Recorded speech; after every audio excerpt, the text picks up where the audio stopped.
how when I'm up here in the country, I feel like dandelions are so gorgeous, and I'm really like, they're in my face a lot when I'm like planting in the garden or just sitting down outside. And I love, like, I mean, they're so amazing. You can't see right now. Here's my dog Leo. But some of them, like, when you go to pick them, you realize there's all these tight little flower buds, like way down. Like, that's one. And that's why they're so hard to get rid of. Like, that's going to come up overnight and be one of these big, gorgeous things. And the other day I was sitting and I was just kind of admiring like how incredible these flowers are and how, what survivors they are. And when I like moved it to the side to investigate, I found this big, fat, yellow and black grub-like thing that reminded me of like Alice in Wonderland. And I'll show you a picture of that. When you're in the suburbs, the dandelions can look messy on a lawn, but like I've never had such an appreciation for them before. Look at this. Here you can see, like this is popped up a little bit, but here's the next one coming up. But they'll like bury themselves way down in there.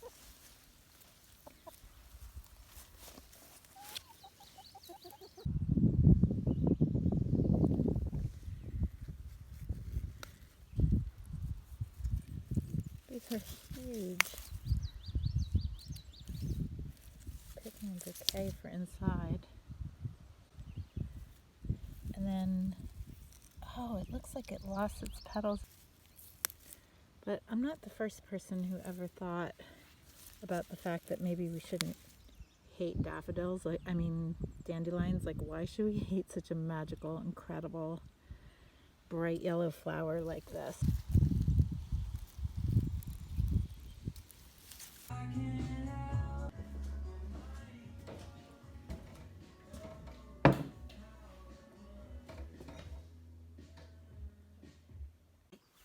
So you're gonna go outside, find yourself a dandelion. Now is prime time to find one in your yard. I'm sure it won't be that hard to do.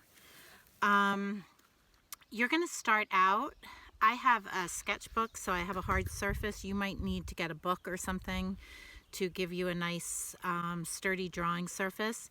But if you look at this dandelion, it's basically a round shape, even though it has these jagged kind of indents around the outer edge of the circle.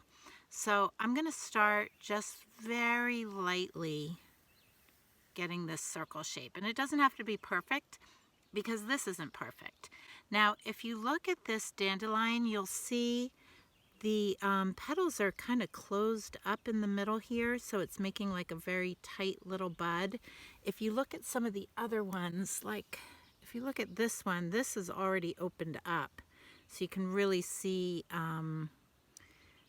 you know, the petals fully formed. Here, it's kind of clenched up tight in the middle. So I think for this one, I'm going to draw the one that I see. So I'm going to start with kind of this small little clenched up center. And then you'll notice that these petals that come out, they start out small and they get larger and larger and larger as they go out. And you're going to be making these kind of oval shapes like this. And some of the petals on the very outside have more of a squared off top that has like a little indent in here like that. So you'll notice as you're looking. So I also see there's some little stamens in here. I'm just going to draw what I see in the center. And then I'm going to start doing these small little loops. The chickens, I wish I could film them. They're coming over to see what I'm doing. I've got 1, 2, 3, 4, 5 chickens coming. Maybe they'll come up and get into the view of the camera. But you can hear them. They kind of make these little purring noises like kitty cats. So you're going to get the smaller shapes, and then you're going to use overlapping to show depth. Oh my gosh. I can't believe the chickens are over here. Oh, I wish you could see them. I'm so distracted now.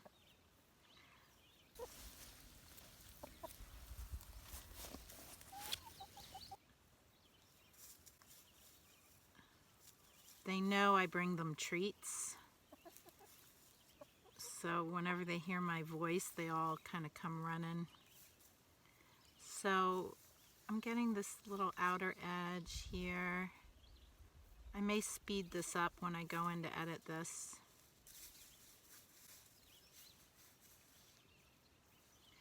And as you get to the outer edges, the petals have more space in between them. So when you get out to the very outer edge, take a look at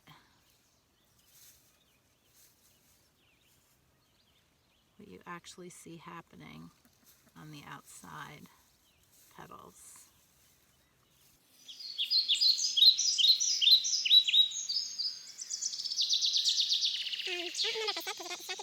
But to show depth, you use overlapping. So when a petal blocks the petal underneath it,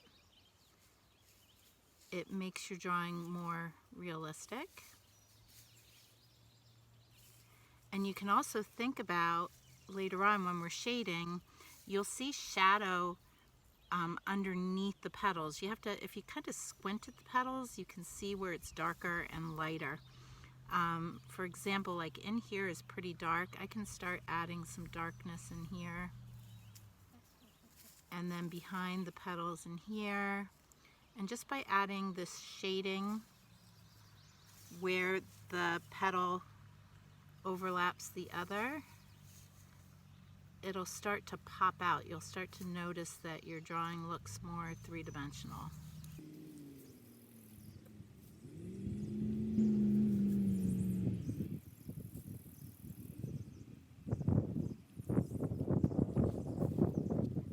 I'm going to get rid of that line that I made in the beginning. Now, if I want to start looking at the leaves are interesting because they're basically an oval shape, but then they have these serrated edges that come in like that. So if we wanted to start by putting a leaf down here, maybe I can start by making a very light oval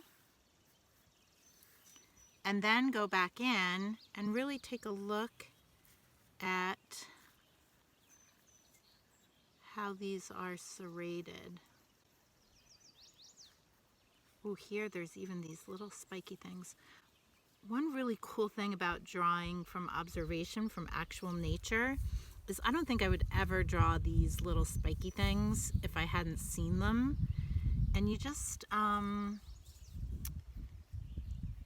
become more and more fascinated by the world around you when you slow down and really take a look at things we take for granted that are right under our noses, like these dandelions that most people consider weeds. Now here's this line in between.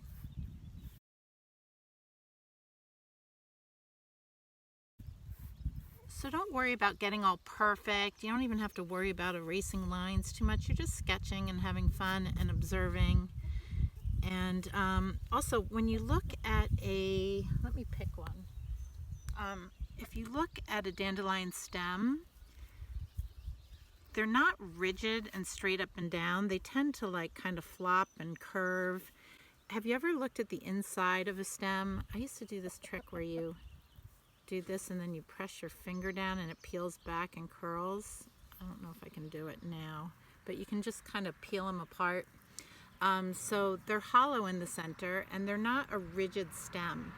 So when you go to draw your stem, you can put that curve in there. And you can think about where do you want, you can even pretend where your light source is coming from. If I want it coming in from this direction, I would shade the underside here.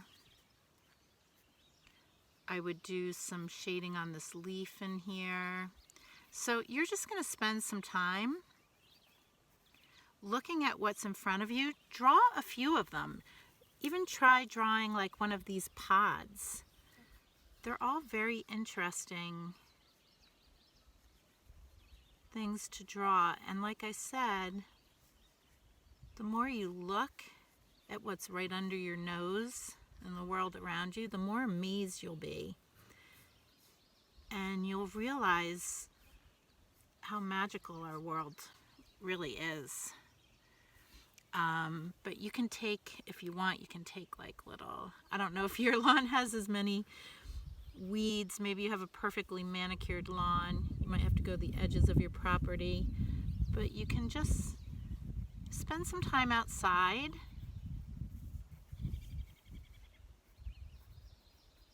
and sketch what you see.